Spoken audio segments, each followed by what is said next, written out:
उपलब्धि और सबसे बड़ा कृतित्व क्या था? मैं जहां तक समझ पाया हूं, त्याग और सेवा। और पूजा और पूछा वही जाता है जिसके जीवन में त्याग और सेवा होती है। और वैसे भी कहा जाए तो मनुष्य की रचना भगवान ने त्याग और सेवा के लिए की है। परोपकारा इदम शरीरम इदन्ना मम, परमात्मा के लिए हमारे शरीर की रचना की है, ना कि भोग के लिए, क्योंकि मनुष्य योनि कर्म योनि है, भोग योनि नहीं है। और महाराणा प्रताप ने अपने कर्तव्य का बोध करके जो 1600-1400 वर्ष तक अपनी परंपरा का निर्माण किया, हर एक राज परिवार के राजा ने अपने त्याग और सेवा का परिचय देकर के जनता की सेवा की। इस कारण से मेवाड़ के जितने भी समस्त राजा महाराजा हुए आज भी हमारे हृदय में श्रद्धापूर्वक स्थान लेके बैठे हैं। महाराणा प्रताप, पन्नाभाई, मीरा, पद्मिनी, जितने भी भामाशाह और सतीशूरा मेवाड़ के उनके सबके जीवन में त्याग और सेवा थी और सच्चा उन्होंने कर्तव्य निर्वाह किया जो मनुष्य का बनता है। इसलिए आज हम उनकी जयंतियां मना रहे हैं और वो हमारे हृदय में विराजमान है। जो कि कुछ हमें इस समय में 2-3 शंकाएं खड़ी हुई कि सरकारी शिथिलता के कारण महाराणा प्रताप की प्रतिमाएं विद्यालय से या अन्य किसी कार्य से यदि कहीं रखी गई है तो ये बहुत बड़ी त्रुटि है। और हम सबको इस विषय को गंभीरता से लेते पुनः महाराणा प्रताप घर घर में कैसे स्थापित हो, जगह जगह कैसे हमारा कर्तव्य करता है। महाराणा प्रताप कोई एक जाति या एक परिवार के नहीं है। महाराणा प्रताप हिंदुआ सूर्य थे।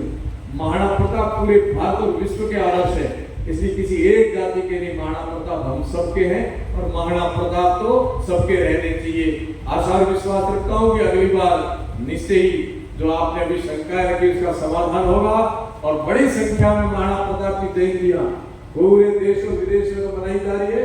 36 को बनाई ऐसी मैं आशा रखता हूँ।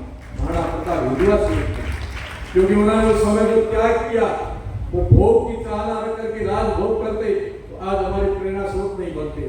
उन्होंने अपने कर्तव्य का निर्वहन करते हुए याद किया अपने पुरखों को, याद किया अपने धर्म को और वो शब्द हृदयंगम किया जो दृढ़ राखे धर्म को ताको राखे किरदार। इसलिए वो अमर है और अमर रहेंगे। त्याग और सेवा के कारण महाराणा प्रताप अमर हुए हैं। उनकी प्रेरणा से जो उनके पथ पर चलेगा, त्याग और सेवा को प्राथमिकता देकर के जीवन में लाएंगे, वो व्यक्ति मैं कहता हूँ कभी भी विचलित नहीं होंगे और वो कभी विस्मृत भी नहीं होंगे, हर के हृदय में बैठा रहेगा। आइए हम सब लोग प्रेरणा लेकर के अपने जीवन में सबसे पहला श्रेष्ठ कोई काम करें तो त्याग और सेवा के साथ मानव सेवा करें, तब हमारे साथ हमारा कर्तव्य निर्वहन होगा और ये मनुष्य जीवन भी सफल होगा। केवल मात्र हम कर्म योनि है, भोग योनि नहीं है, विशेष ध्यान रखना। मैं एक छोटा सा आपको उदाहरण देना चाहता हूँ। आहार भय मैथुन सामान्य एतत् पशु भी नराणाम। आहार में भय और मैथुन संतान उत्पत्ति है, पशु और मनुष्य में समान क्रिया है, परंतु हमारे अंदर उनमें फर्क है। वो धर्म का आचरण है, हमारे कर्तव्य का आचरण है। धर्म किसको कहा है? शाब्दिक को शाब्दिक अर्थ करके बताता हूँ। कर्तव्य को धर्म कहा है शास्त्रों में। कर्तव्य को धर्म कहा है शास्त्रों में। कैसे कहा है? कर्तव्य को अंग्रेजी में ड्यूटी कहेंगे, कर्तव्य को उर्दू में फर्ज कहेंगे, जिम्मेदारी कहेंगे और कर्तव्य को ही शास्त्रों में धर्म कहेंगे। एक दृष्टांत आप देखिए, जब महाभारत का युद्ध हुआ और अर्जुन ने अपने स्वजनों को देकर के हथियार नीचे रख दिए कि नहीं मैं इनके ऊपर हथियार नहीं उठा सकता, तो भगवान कृष्ण ने क्या कहा? आप कौन है? कि मैं क्षत्रिय हूं। क्षत्रिय का धर्म क्या बनता है? कि क्षत्रिय का धर्म अन्याय अत्याचार के विरोध खड़ा होकर के उनको प्रत्युत्तर देना, युद्ध करना। तो आप क्षत्रिय है तो धर्म का पालन करो। उनको जब धर्म का बोध कराया तो उन्होंने हथियार उठाए, यानी अपने कर्तव्य का पालन करो। ठीक ऐसे हम सबको अपना कर्तव्य सब जगह सब समय स्मरण में रख के उसका पालन करेंगे तो हम भी अमर हो जाएंगे। कर्तव्य से कभी पथ मत भटकना। इतिहास लिखे जाएंगे, इतिहास प्रतिदिन लिखा जाता है, पर इतिहास के पन्नों में जो महाराणा प्रताप के साथ खड़े थे उनका भी नाम लिखा गया और महाराणा प्रताप के सामने लड़े उनका भी लिखा गया। श्रद्धा और भावनात्मक भाव से आप सब जानते हैं किनको स्मरण करेंगे? इतिहास में जो धर्म के साथ खड़ा था, जो सत्य के साथ खड़ा था, जो न्याय के साथ खड़ा था, जिसने त्याग किया, जिसने सेवा की, जो स्वार्थ के कारण अपने धर्म को नहीं छोड़ा, जिसने अपने कर्तव्य को नहीं छोड़ा स्वार्थ के कारण, उनको इतिहास वंदन करेगा, उनको आदर्शता के साथ देखेगा। आज का युग भी हमारे लिए प्रतिदिन एक इतिहास लिखा जाता है। हम लोग भी अपना कर्तव्य का निर्वहन करें। इस समय हमें तय करना है कि हम अपने कर्तव्य पर से कभी नहीं अडिग होंगे। और आप सब लोग हमारे लिए प्रेरणा बनो। मैं कहता हूं कि आपकी जब सुबह आंख खुले ना, तब सबसे आप अपने ऊपर स्वाभिमान और गर्व करना कि आप मेवाड़ के सपूत हो, मेवाड़ के बेटे और बेटियां हो।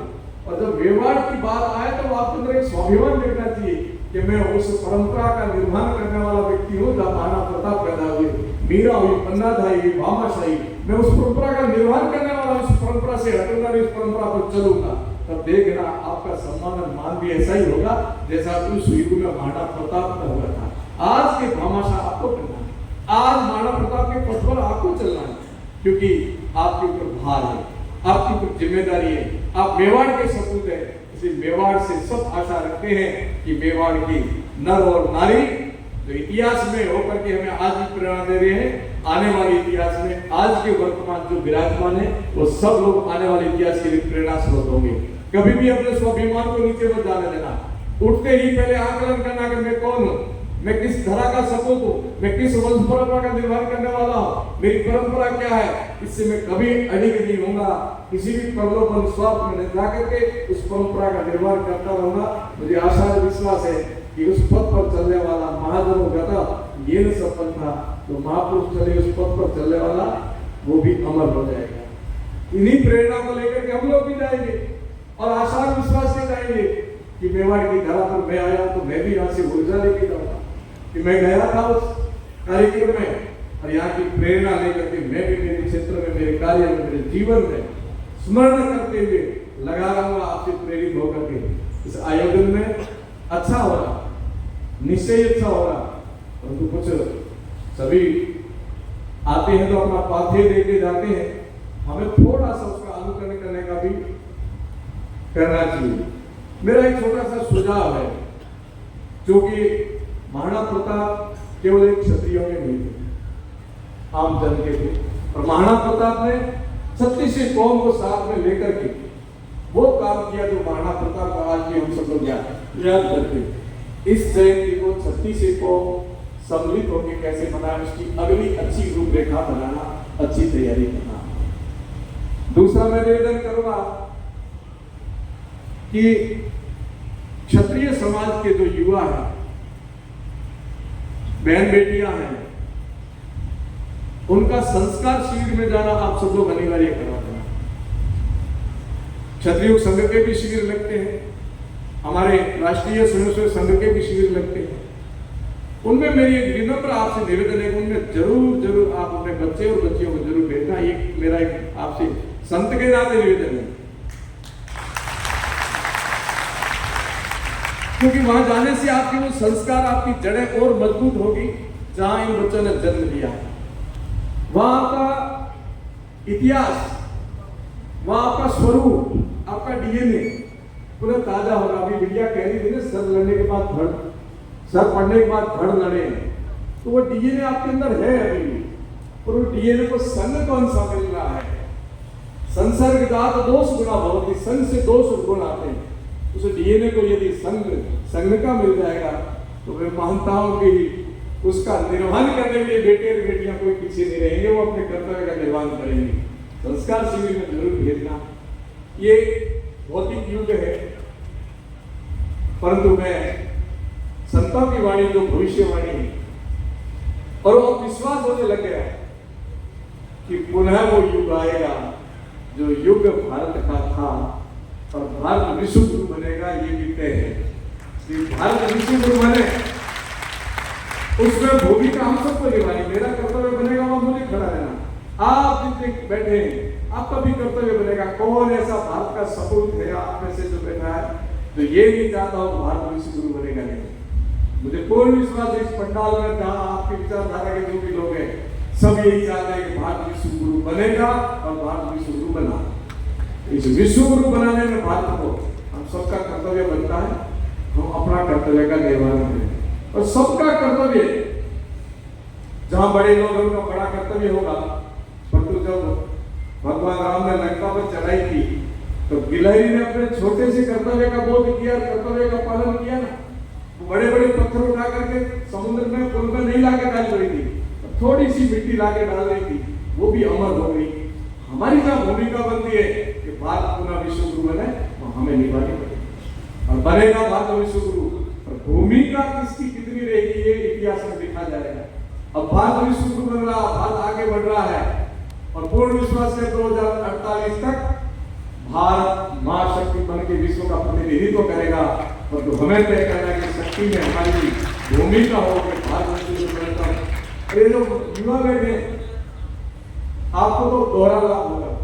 हम और ताराचंद जी का समय तो भगवान जाने कितनी उम्र रहेगी, क्योंकि 2048 तक प्रभु की कृपा हो तो हम वो दृश्य देख पाएंगे और तो हम भूमिका जरूर निभा के जाएंगे भारत को विश्व गुरु महाशक्ति बनाने में। और युवाओं को दोहरा लाभ होगा। दोहरा लाभ क्या होगा कि भारत को विश्व गुरु बनाने में अभी आप भूमिका निभाएंगे और भारत विश्व गुरु जब बनेगा 2048 तक, तब जब आप विश्व में जाओगे, देश और दुनिया में जाओगे, तो दुनिया आपका मान और सम्मान इस प्रकार करेगी कि विश्व गुरु के वहां से आए, भारत की भूमि से आए, तो आपको गर्व होगा कि इस विश्व गुरु बनाने में मेरी भी भूमिका। आज से युवा ठान ले कि मैं किसी भी प्रकार से कोई कमी नहीं छोड़ूंगा, भारत को विश्व गुरु बनाने में अपनी भूमिका निभाऊंगा और निश्चय जो ठान लेता हूं करके दिखाता। इजराइल का उदाहरण आपके सामने, जापान का उदाहरण आपके सामने। जापान हमारे से बात में स्वतंत्र हुआ, परंतु देशभक्ति को देखिए आप, इस प्रकार से उन्होंने अपना निर्माण किया। एक उदाहरण के साथ बात आगे पूरी करूंगा। हमारे बहुत बड़े संत, राष्ट्रीय संत जापान की यात्रा पर गए, जापान को देखने गए कि जापान में ऐसा क्या है, हमारी स्वतंत्रता के बाद स्वतंत्रता मिली और आज की प्रगति कर गए। रेल यात्रा में रेल की सीट पर बैठे जापानी ने बड़ा श्रद्धा से उनको प्रणाम किया कि महाराज जी आप मेरे भगवान बुद्ध भगवान की जन्मभूमि से आप आए हो, आज के भगवान हो, मैं मेरे गुरु का दर्शन आप में कर रहा हूँ। खूब उसने प्रणाम किया, सेवा की। महाराज जी उसकी परीक्षा लेना चाहते थे कि देखते कि जापानी देशभक्त कितना होता है। महाराज जी ने जैसे ही रेल की सीट को फाड़ने का प्रयास किया, उसी भक्त ने, जापानी ने, जो कह रहे थे मेरे बुद्ध की भूमि से आए, मेरे गुरु की भूमि से आए, आप मेरे लिए भगवान हो, आज सूर्योदय हुआ, इसने अपने जेब से पिस्तौल निकाली और कहा कि इससे पहले तो आप मेरे गुरु थे, अब मेरे दुश्मन तो मेरे देश की संपत्ति को नुकसान पहुंचाने का गोली चला सकता हूँ। ये राष्ट्रपति हमारे लिए। इजराइल को देख लो, दांतों के बीच में जबान कैसे इस प्रकार है, चारों तरफ से घिरी हुई है, परंतु जब राष्ट्रभक्ति की बात आती है तब इजराइल अपना राष्ट्रभक्ति का परिचय देता है। ठीक ऐसे भारतीयों को हम सबको ठानना है कि भारत को विश्व गुरु हमें बनाना, और निश्चय ही भारत उस पथ पर चल रहा है, अपने कर्तव्य का बोध करके पालन करना है। मैं मेरी आज की सफलता यही मानता हूँ कि मैं इस पावन धरा मेवाड़ की धरा पर आया हूँ और आप सबसे प्रेरणा लेके जाऊंगा। कार्यों साधे देयों पाते लगा रहूंगा अपने कार्य कर्तव्य का निर्वहन। सीमांत क्षेत्र में संत के नाते हो, संत की चाहना समरसता होती है, समभाव होता है, समदृष्टि होती है, परंतु मुझे सौभाग्य सेवा का मिला है।